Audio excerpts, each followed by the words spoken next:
So hello everybody and welcome back. This is Bernhard from fattybull.com and you bet it's as fat as you can get.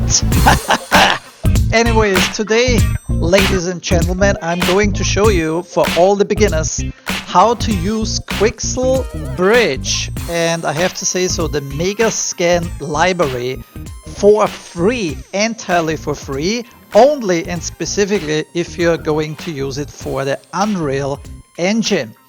And you know, when I started actually diving into this, I was somehow struggling figuring out how I can set this up and how I can use the library for free and all those assets. And I figured it out, believe it or not, and it's actually more simple than I thought. But even so, I feel like if you follow this tutorial, you will first of all learn and see how you can set up this wonderful tool in the next 5 minutes and what specific project settings you have to use in order to make this a seamless success story, connecting it with Unreal Editor or the Unreal UE4 engine. So let's get started and let's just jump straight into this fun. So the first thing you have to basically understand is when you go over to the Quixel webpage, in this case the landing page is quixel.com/pricing.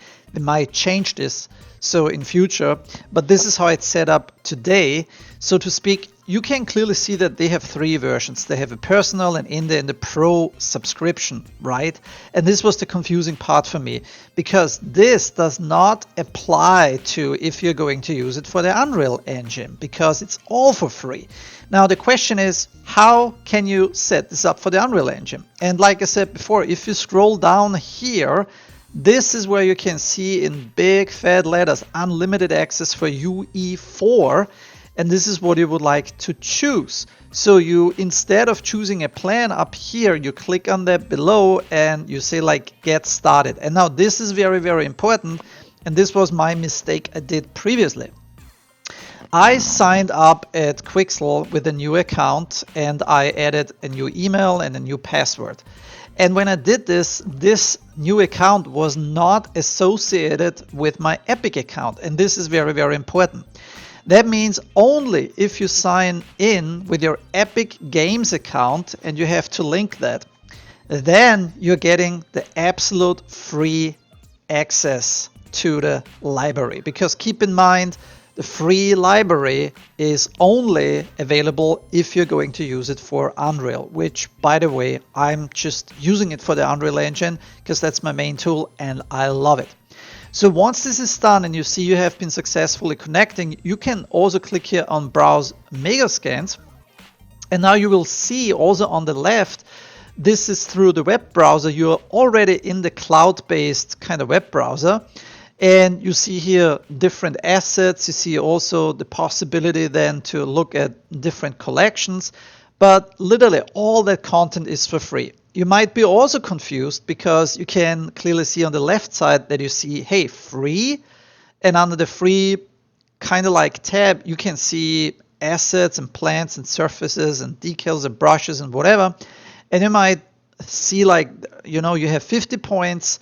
But the truth is, once you have been connecting and setting up your account with the Unreal Epic account, then those points don't matter. That means when you look here on the purchased, you can browse literally to any asset you would like to have. And I'll show you this here in a minute. So for instance, if I would like to download the mossy rocks, all you do is you click download, and then it's going to be downloaded to your local hard drive. But I show you a better way, because when you are going to use the Quixel Megascans library, I would, and using it in combination with Unreal, I would not use the web browser.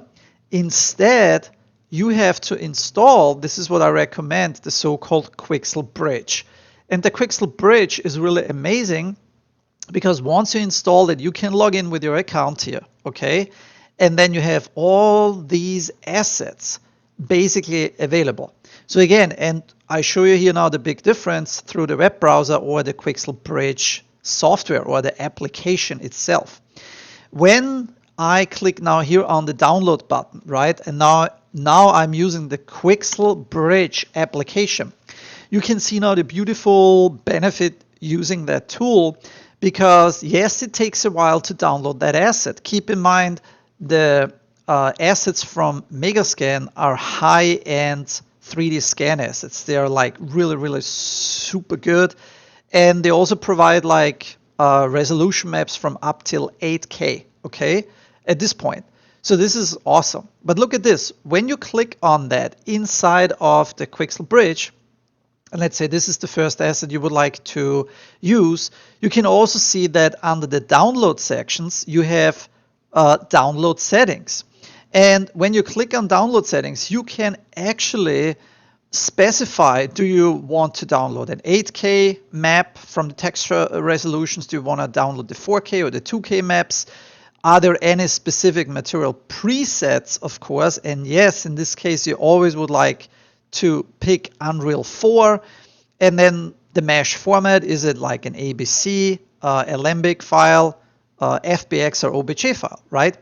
So this is very important for you to understand. And what I usually do when you get started is check first of all in the global download settings what you would like to download. I personally actually really say and recommend go with a 4K or even a 2K version at the very beginning. 8K takes really quite a long time to import into later on into your Unreal Engine.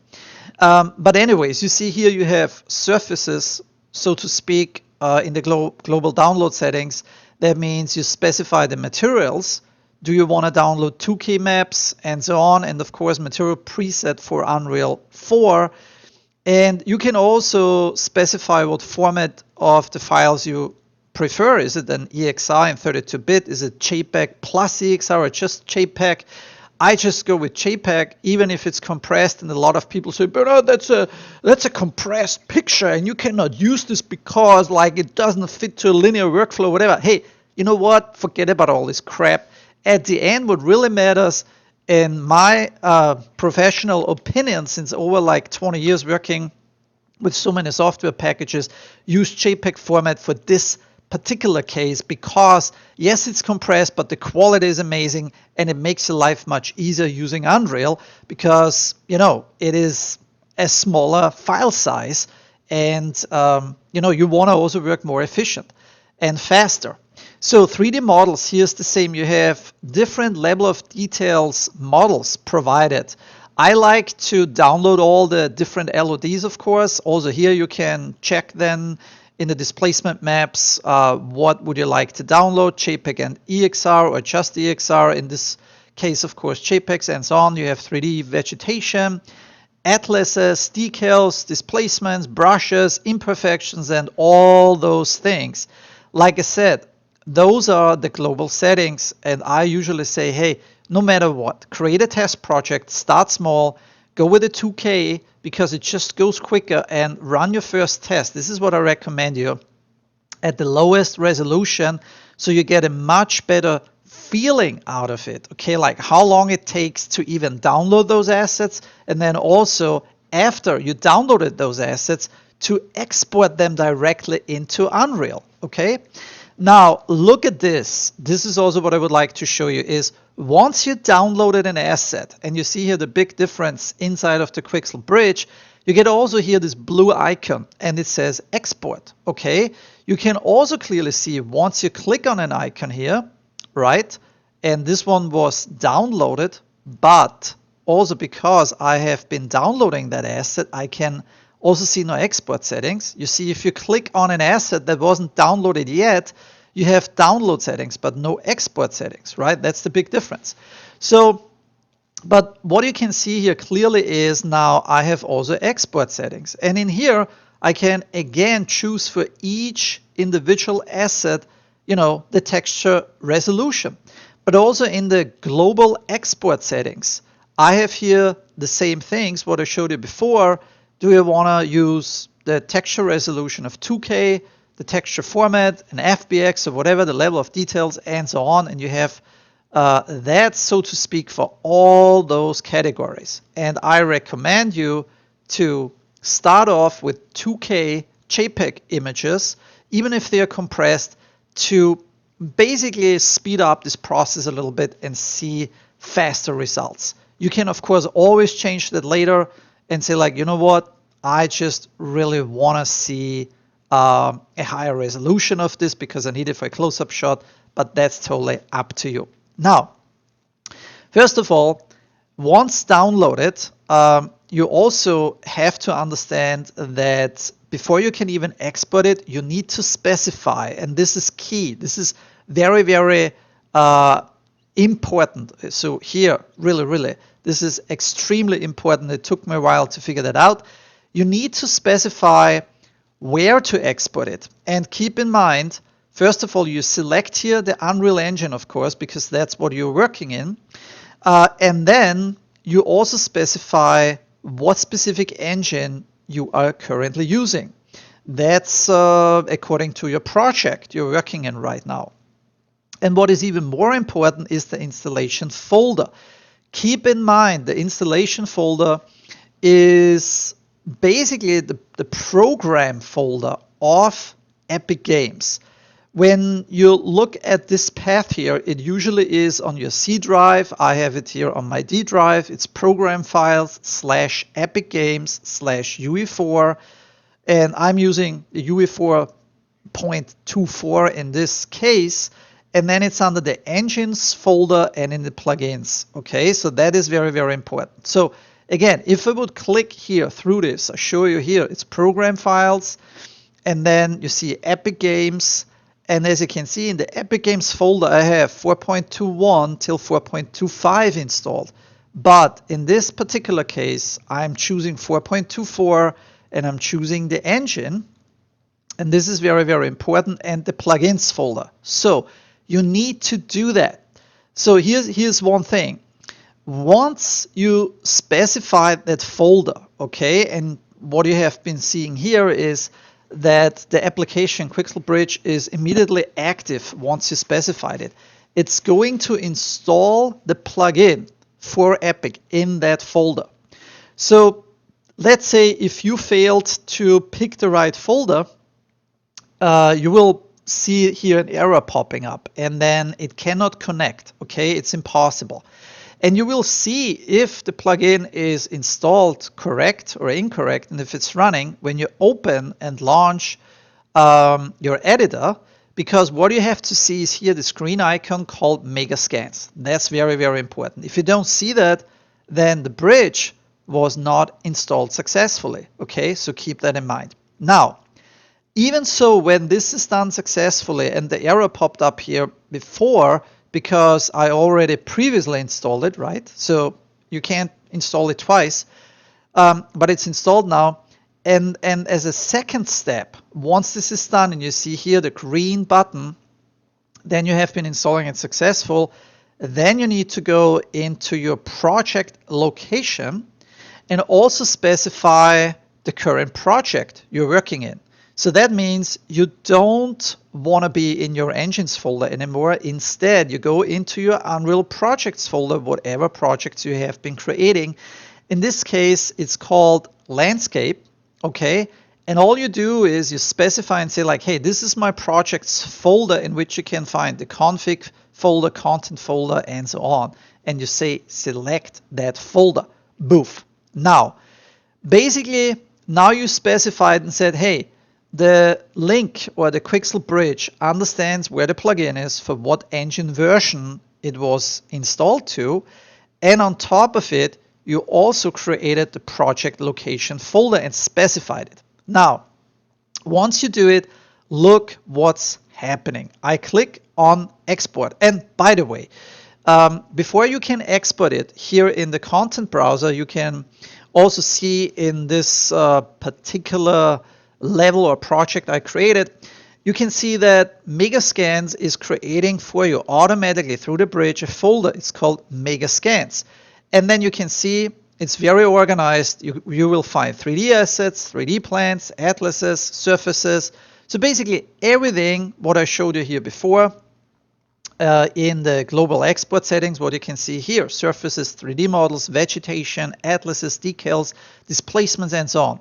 but you will only find that folder once you export it once, right? Because then the software is automatically creating you that folder. And it's fantastic. It's really nice. I have to say so. Thank you so much to Megascan and the Quixel team, because they really thought this through, and it's really, really nice. So, but look at this. Now we are in this project folder, and we would like to bring that asset, Mossy Rocks, into this project. What do we have to do? First, we downloaded it. We did it successfully. And now, basically, we want to export it into our project and into this level, right? So all we do is we click export. And now when you did everything right, it starts with the export process. But keep in mind, the export process only works also when you have the project open and running. Okay, and then you see here the message is popping up. You see also here Mossy Rocks is basically copied into your projects folder. What I usually do is I say then save all, because now that specific asset is actually saved in my game content. And now I can drag and drop this Mossy Rock into my game content, and I can position it, I can scale it, I can do with it whatever I want, okay? And I can bring it into my level or into my world. So this is basically it. And you do this with literally everything. You do this with, so to speak, if you go back to the Quixel Bridge, with the assets itself, with surfaces, which is basically materials, or also called shaders. And of course, you have now full access to everything, and you can use it like it is. It's amazing. I love it. And I think, like I said before, Quixel and Megascan did an amazing job. Also, what I would like to show you is when you click on a material, it's basically an instance. And if you haven't seen my substance review before, I was very dissatisfied and very unhappy with Substance that was bought by Adobe, because first of all, it's not for free. So this is a no-brainer. If I get assets for free and those assets are even better, right, then my tendency to use it is, of course, the free version.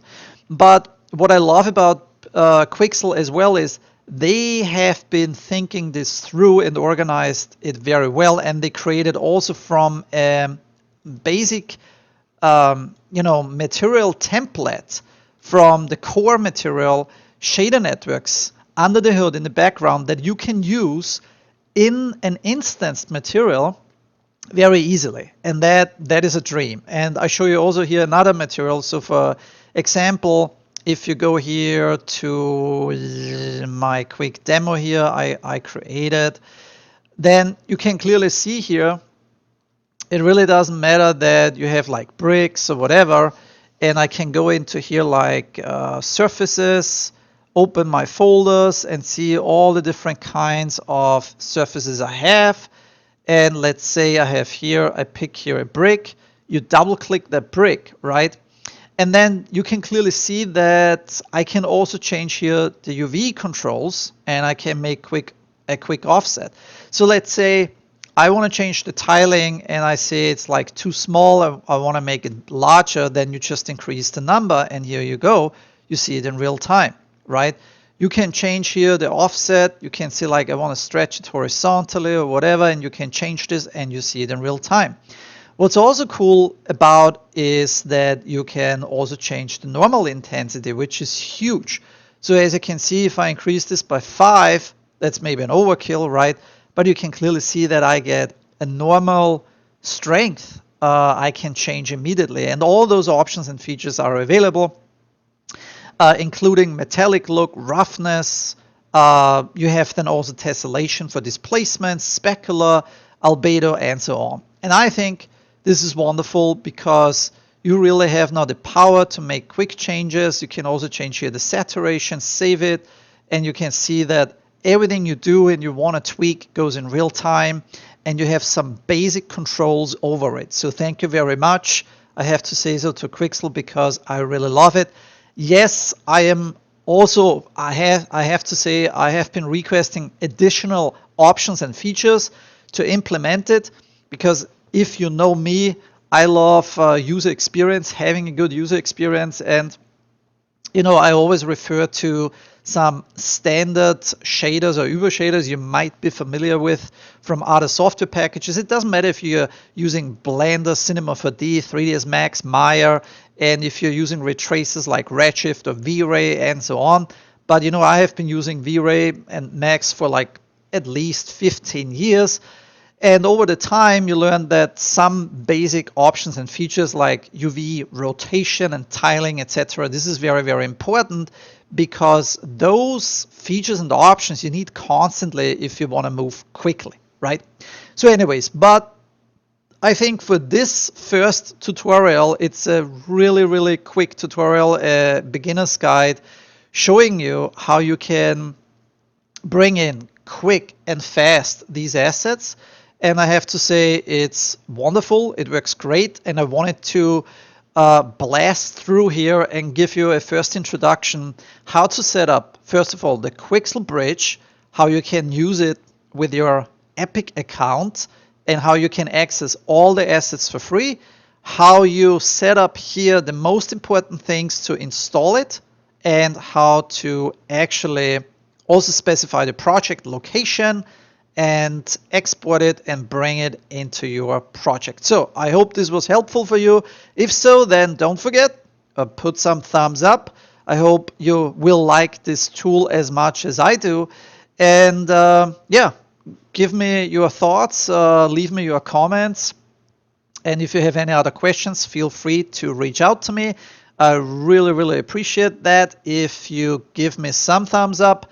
And yeah, leave your comments, whatever. I hope to see you soon. And by the way, this project file here also, as usual, as a test, you can download later for free. Of course, absolutely for free on my website, thedible.com. So that being said, talk to you later. Have fun pixeling, and yeah, what else to say? I need a beer. I need a drink. So cheers, guys, and talk to you later. Take care. Bye bye.